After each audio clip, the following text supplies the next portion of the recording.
kita berdiskusi, kita akan mencoba dulu mendengarkan sebetulnya bagaimana pandangannya pengamat ini terhadap pengumuman caleg mantan napi koruptor. Kita sudah terhubung lewat saluran telepon dengan Ketua Pusat Kajian Anti Korupsi atau PUKAT Universitas Gadjah Mada, Oce Madril. Bung Oce, selamat pagi. Selamat pagi, Bung Leo. Ya, Bung Oce, kita apresiasi betul apa yang dilakukan oleh KPU dengan mengumumkan nama-nama caleg mantan napi koruptor.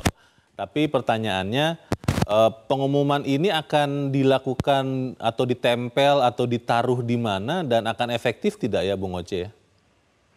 Ya, paling tidak saya melihat apa yang dilakukan oleh KPU ini, pertama tentu dalam rangka menjalankan undang-undang pemilu. Kemudian kedua, ini juga bagian dari komitmen anti korupsi yang dilakukan oleh penyelenggara negara. Dulu kita sempat ingat bahwa KPU mengeluarkan PKPU yang melarang mantan napi koruptor untuk mencalonkan diri, tapi sayangnya itu dibatalkan oleh Mahkamah Agung. Nah, sayangnya juga masih ada banyak partai-partai yang mencalonkan caleg mantan koruptor begitu.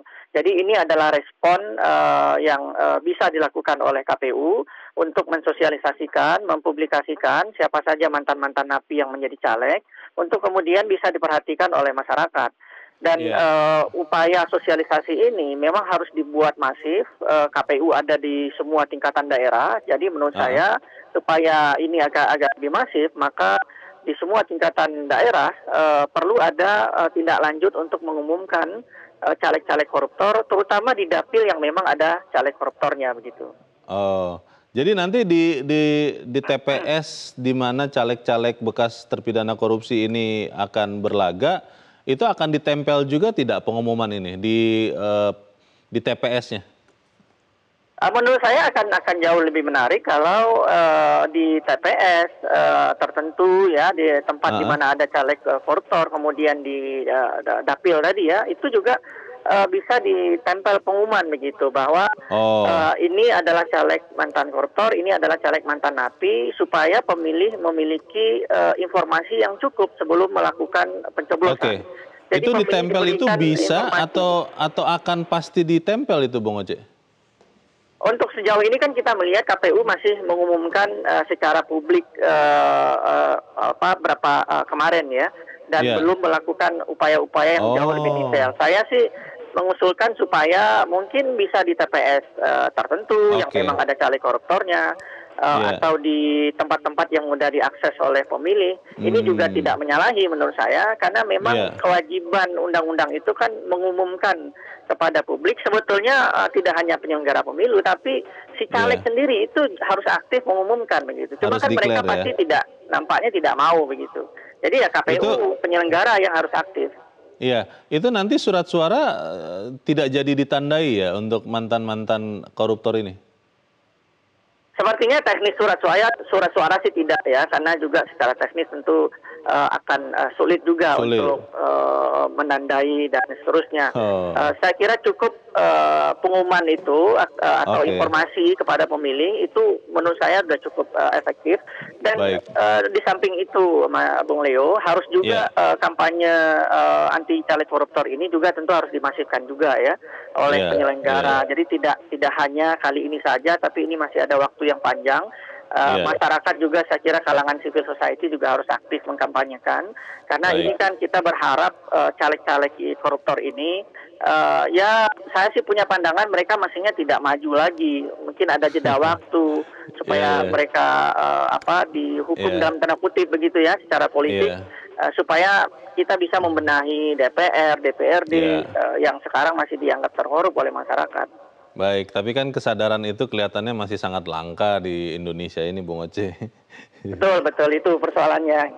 Oke, kita tunggu sama-sama nanti bagaimana efektivitas pengumuman caleg mantan napi koruptor ini. Terima kasih, Bung Oce Madril, sudah mencerahkan kami pagi ini. Selamat pagi. Sama-sama. Mas Jaka, saya terus terang saya sanksi bahwa pengumuman ini akan membuat pemilih yang pertama itu ingat siapa saja yang mantan napi koruptor. Karena kalau ditempel di TPS, kalaupun ditempel di TPS kemudian orang melihat kan ini ada 46 ya. Oke lah, 40, ya. hanya ada beberapa yang ada di TPS-nya. Ya. Nah, tetapi bagaimana ini bisa efektif untuk membuat kita tidak memilih lagi mantan koruptor? Iya, tadi Bang Oce, saya sepakat bahwa ini tidak sekedar diumumkan sekali tadi malam, tapi juga harus terus-menerus disosialisasikan. Yeah. Artinya harus dilakukan secara masif, termasuk tadi di daerah pemilihan di mana caleg-caleg mantan koruptor ini ada, dan itu kemungkinan akan dilakukan oleh KPU. Kalau tadi malam itu kan salah satunya juga akan mensosialisasikan di dapil-dapil yang dimaksud. Tapi yang pasti bahwa sekali lagi ini kan sekarang secara sistem meskipun sebelum optimal itu kan KPU sudah berusaha untuk membuat pemilu ini berkualitas. Artinya apa? Pemilu berkualitas kan salah satunya nanti wakil-wakil rakyat yang terpilih itu betul-betul orang yang bersih, berintegritas, dan dalam tanda kutip tidak pernah jadi maling. Meskipun bisa jadi mereka sudah tobat, tetapi kan akan lebih bagus kalau rakyat itu betul-betul disodorkan oleh calon-calon yang secara moral betul-betul seperti tidak ada bersih. orang lain saja begitu.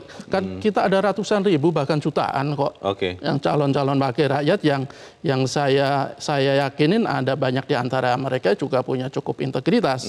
Artinya apa? Bahwa ini salah satu cara yang dilakukan oleh KPU ini adalah tanggung jawab moral dan tanggung jawab politik.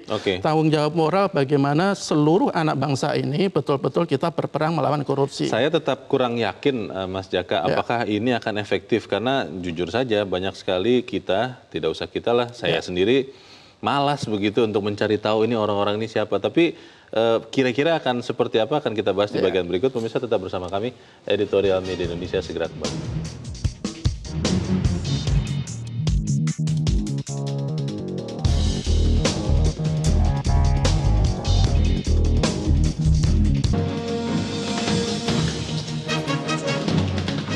Terima kasih pemirsa, Anda masih bersama kami. Mas Jaka, sebelum kita lanjutkan diskusi kita, mungkin untuk mengkonfirmasi apakah benar ini efektif atau tidak, kita akan coba mendengarkan dulu pendapat pemirsa Metro TV yang saat ini sudah terhubung lewat saluran telepon.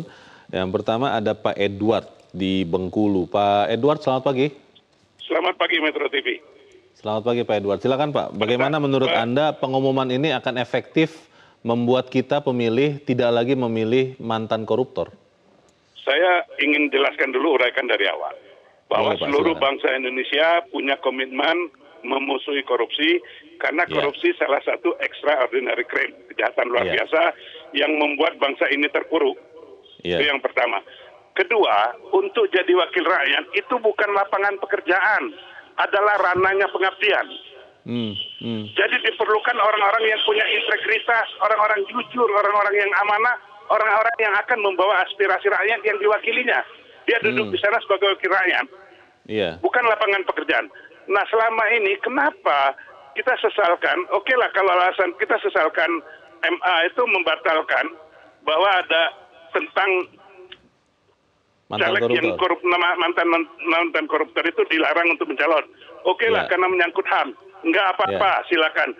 Tetapi sesuai dengan apa peraturan KPU, pengumumannya bukan cuma itu, kalau perlu di kertas suaranya ditulis mantan koruptor kasus apa gitu loh. Supaya tapi katanya itu susah Pak untuk dilaksanakan Pak, untuk ditaruh di surat suara susah katanya Pak Edward. Kalau tidak mau ditaruh di surat suara, sekarang di setiap kantor kelurahan mulai dari sekarang, di mana dapilnya itu pasang fotonya, tanda gambar dia oleh KPU di daerah-daerah yang ada calon mantan koruptor, ditulis ini mantan koruptor.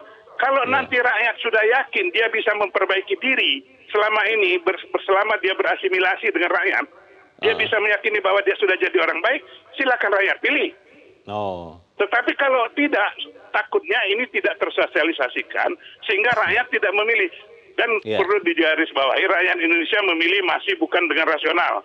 Lebih banyak dengan bukan dengan rasional, tapi lebih banyak dengan transaksional. Inilah bangsa Indonesia. Nah, ini perlu digarisbawahi, pasanglah di kantor kelurahan-kelurahan di mana ada dapil dia. Sudah itu nanti di TPS-TPS tempat itu pasang gambarnya dan beri keterangan bahwa ini caleg mantan koruptor. Bukan caleg aja, maksud saya calon apa aja, calon DPD, calon presiden.